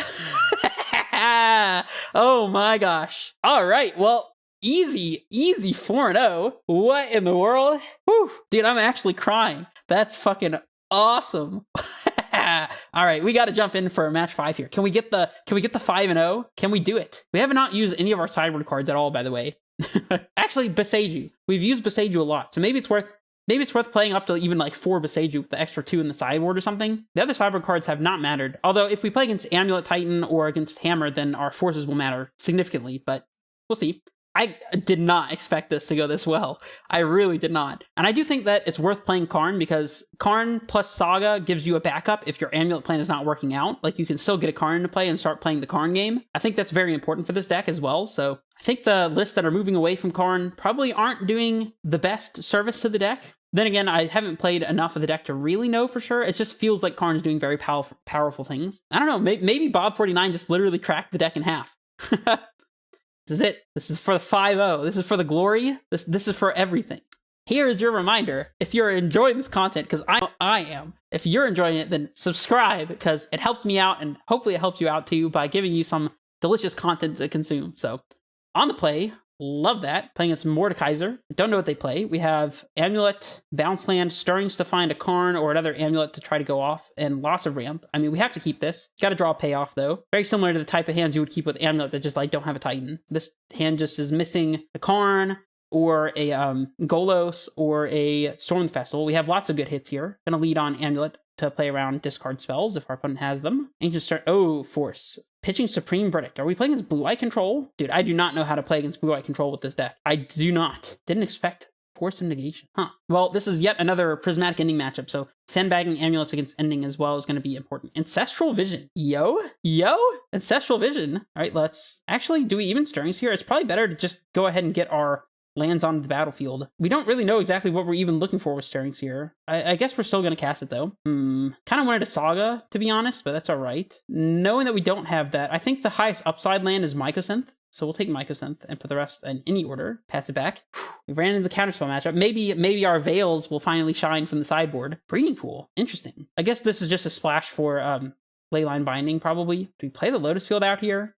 I don't know. Maybe we just play Mycosynth, Grazer, and Lotus Field and sack the 2 lands so we can just hard cast Lotus this upcoming turn. It's not the worst. It's not very combo oriented, but I mean, I think it's probably the right play. Pass it back. Just drawing triple Grazer in this matchup is just the stinkiest thing on the planet. Our opponent's stuck on lands as well. Golos. They could have counterspell, so I'm going to lead Timeless Lotus first in case they want to counter this. They don't. Well, this lets us play double threat this upcoming turn if we draw another 5. Nothing. Okay. Well, now we are very sweetly rewarded. Let's lead on Golos here, and then we'll play a Golos if our Golos doesn't, hit the battlefield. Probably just getting Saga, I guess. We don't really have anything better to find. Hey, resolved. Okay. Are we playing second Golos just to get another Saga into play? I feel like that's probably not the plan. We'll just be patient. We'll play the Saga game, as we have been known to do a couple times now. They are drawing 3 with Ancestral Vision, which is quite good. See if they finally hit their land drop. See if they have Teferi to bounce Golos or something. I don't know. Leyline Binding, Solitude, I don't know. If they let us untap with Golos, yeah, there's Solitude evoked. Pitching Ardent Plea. Cascade. What is this? I don't know. I was going to say, Restore Balance. It doesn't really make any sense. Play our Mycosynth. Guess we're just, slamming Golos, getting another Saga into play, building up the board state. And they could have Counterspell here, but, we got to play our cards. It's not really getting any better, right? Are they playing Rhinos? With Ancestral Vision? Subtlety evoked. I mean, we're definitely putting Golos on top. That's not a question. They exiled another Ancestral Vision. All right, we'll just pass it back and activate Saga on their instep, I guess. Patiently waiting on this Grazer for it to ever be relevant. Spoiler alert, it probably won't happen. They Cascade. See if they're on Rhinos. What did they hit? Oh, are they just cascading into Ancestral Vision? They're just doing they're doing this the fair way, huh? Interesting. You wouldn't usually anticipate Ancestral Vision as being a card worth like cascading into, but it's a very interesting build, actually. I'm quite intrigued by what is happening. Probably just mapping for another Saga, I guess. Oh, yeah, that's right. We're drawing Golos. We'll still activate this for sure. And we'll go search. If we get Amulet, we can Golos into Lotus Field, and we still can't activate. So I think I'm just going to go ahead and commit to getting Expedition Map. We'll swing, see if they want to chump with their Shardless. Are we playing around another Verdict by slamming Golos here? They usually probably would only play like 2 copies of Supreme Verdict, and they exiled 1, so I'm just gonna go ahead and slam the Golos, get another Saga into play, I think. I mean, I still feel like we're doing great here. I don't know how good though, because like our opponent has seven cards in hand, so maybe should have mapped for the other land immediately. White, temporary lockdown, exile all non-land permanents with a mana value 2 or less. Well, there goes our construct tokens. We'll just map now, and we'll get another Saga, I guess. This is our life. This is the plan. Dude, we could spin Golos into Emrakul and just win. That is something that could happen. Or they could Solitude and exile a temporary lockdown. Okay. Well, the Saga train keeps rolling, and it certainly don't stop. Another Golos, huh? We got more where those came from. All right, we'll put a Golos into play. How many Goloses can you beat, opponent? That is the question. We'll put our final Saga into play. Our opponent says, asterisk, asterisk, asterisk. That was devastating. Yeah, us having Golos is pretty good here. We have 1, 2, 3, 4, 5, 6, 7. Oh, wait, we could have, if I had tapped not Timeless Lotus, we could have activated Golos. I just didn't do the very simple job of just like actually counting the mana that we have. Unfortunate. We have 1, 2, 3, 4. Yeah, we're 1 color short. Getting hyper punished. Jace. See if they have to bounce Golos here. That'd be interesting. They brainstorm and they concede. Okay. Well, yeah, I definitely misplayed there by not activating Golos. Probably actually, I don't know, maybe getting a construct there is actually better than activating, because we're like trying to high roll. So I guess, no, activating is definitely better because we could hit Karn or Storm. So this is definitely a matchup for, actually, is it even, they can't be playing Counterspell if they have Ancestral Vision. They'd have to be playing just like all subtleties. It's like, maybe this is not even good. They're probably playing Leyline Binding, so maybe Boseju's worth it. Force is interesting. Probably not good enough. Probably not worth bringing in Force. And I don't love Veil either, so I think we're just doing the same thing. Bring in Boseju, cutting... We could cut 1 bounce lane because we're playing a longer game here, but it's probably fine. We'll trim a Grazer, actually. We're playing a long game against a deck that Grazer does nothing really against. Yeah, the opponent says they had 3 Force negation in hand, and the threat was always Golos. I'm gonna say, yeah, sorry. It is true, we got pretty lucky to have exactly Golos all those times. Well, we get to lead on Amulet here, and it's probably going to get forced. Also, we now know that they play at least 3 Force negations, so they probably play a full 4. So it's likely this Amulet gets forced, but I mean, we're going to keep this. We have lots of good draws. Emrakul in hand just kind of hanging out is a thing that can happen. It's there. It happened. Bounce land. Not a bounce land. That's okay. It's still a land, so I'm not going to complain. Playing out our Amulet here. Play Amulet out early and often, I always say. Usually we'd be worried about Prismatic Ending, but our opponent can't have that because they would just cascade into it, so we'll just do this and pass. Bounce land this upcoming turn lets us just slam Karn. They didn't force our Amulet, so maybe they won't have Counterspell for Karn, but they could have something like Divide by Zero or Mystical Dispute, or they could tap out for Shardless Agent into Ancestral Vision. This seems to me to be worse than cascading into Rhinos, just because pressuring your opponent is generally better than just drawing a bunch of extra cards. Especially since they're going to clean up and discarding a card anyways. This is actually draw 3 cards, discard 1 card. They discard Temporary Lockdown. And we hit the bounce land, so I guess we're supposed to just slam Karn here. Leaving bounce land in hand here. Play Karn, see if it gets Fawned. Force of Negation. Honestly, maybe we just plus Karn and block the Shardless. That seems bad. We'll just plus Karn in general. Opponent's thinking long and hard about this. Yeah, they subtlety... Pitching Cryptic Command. I've not seen Cryptic Command in Modern for a while. Do we want this? I guess so. I don't know. It's kind of an awkward spot. Maybe we're just supposed to play Boseju and then play a 5-drop this upcoming turn instead of just jamming Karn again. Maybe we're supposed to go Boseju into Golos or Jace. That is kind of a problem. And they brainstorm. Feeling very behind this game. We could also just eventually ramp in Emrakul mana and just like get there. But that's very long and far away. Do we just slam Karn again? I feel like we should. If this gets subtletied or forced immediately, then like we're not in great shape. But I think we're just gonna play the fair game from this point on. So I'm just gonna assume. Oh, the Karn just snap resolved. All right, yeah, we'll just plus on nothing. We could plus on Amulet and swing at Jace for whatever that's worth. I'm gonna take that out. I think it's fine because we want to plus anyways, and I'm not like super scared of them having like a thing to kill, specifically a creature hitting our Amulet. Like anything that was gonna hit our Amulet probably already kills it. So If we get to minus Karn, I don't really know what we minus for. Maybe just like coding, so we can coding their Jace on upkeep. They are drawing with Jace, of course. Don't think this game's gonna go long enough to us hard casting Emrakul, but I could be wrong. Also, depending on what we draw. We can minus for Ballista, so we can play Ballista on 2 and try to kill the Jace with Ballista. Ardent Plea, Ashiok, that does nothing against us. This is the second time we've seen Ashiok, and it's just not good against this specific Amulet deck, which is nice. Leyline Binding our Karn will not matter because we have the Boseiju for it. So, Solitude, the Amulet. Okay, that one does hit Amulet, and it wouldn't usually, but, you know. Actually, we don't really care about Amulet that much at this point anyways. We're just committed to the natural ramp game plan, so not the biggest deal. Definitely Boseijuing the Leyline, I think. I'll play out the Mycosynth, I suppose. Yeah, we'll Boseiju the Leyline. We'll minus for coding, play coding Jace and upkeep, and then see where we can go from there. We'll have to be very careful about not losing our Karn to this Shardless Agent, but hopefully we can manage to do that, because we're going to be able to slam Golos this upcoming turn, so we'll get coding. I mean, maybe getting coding is not great here, but I feel like this is our best option. Pass. Oh, they force our coding? That sucks. They have 0 cards in hand now, though. I mean, they have an active Jace, but also now that our Amulet is exiled with Solitude, we can minus Karn to get Amulet for whatever that's worth. Our Golos is not going to be sufficient to protect. Oh, they minus on Shardless Agent. Okay. I mean, this lets them draw 3 more cards, so it's looking pretty good here. We are slowly getting just up to Emrakul casting territory. We can play Forest and just play Timeless Lotus, but probably just slam Golos first. It's going to be the right play. They have 4 cards in hand now, 3 cards. They can just hard cast Subtlety, and that'll be sad. Saga. That's a great draw. I'm going to play it and hope they don't have March, because we probably can't beat March if they have it here. They don't have March. All right, slam Golos. If we get double Amulet into play, we might have a realistic shot at getting Emrakul down. Subtlety. No surprises. There's no point in plussing Karn because they're just going to attack it. So actually, we'll top the Golos as well for now. We'll just plus and pass. There's a reason to plus Karn, because if we don't plus it, then they might just be like, oh, well, they didn't plus it, so I'm just going to attack them because they can't even minus it this upcoming turn. So we need to actually gain our 2 life here.